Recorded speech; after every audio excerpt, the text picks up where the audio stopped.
Grabe. Tita Tess, ginulat mo ako. Oh, habang nagde-decorate, may mga pa-Oreo pa guys. Grabe, si Tita Tess. Ikaw na talaga, Tita Tess.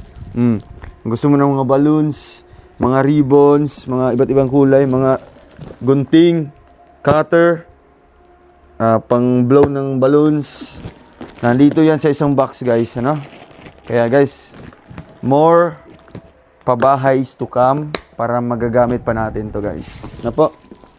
Tita Tess, maraming salamat po. And syempre sa mga kasamahan din po natin, mag-share tayo.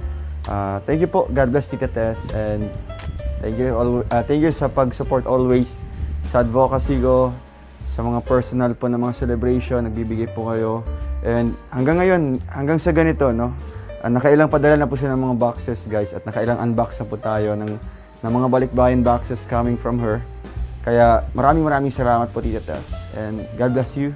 Ingat po palagi. Bye po.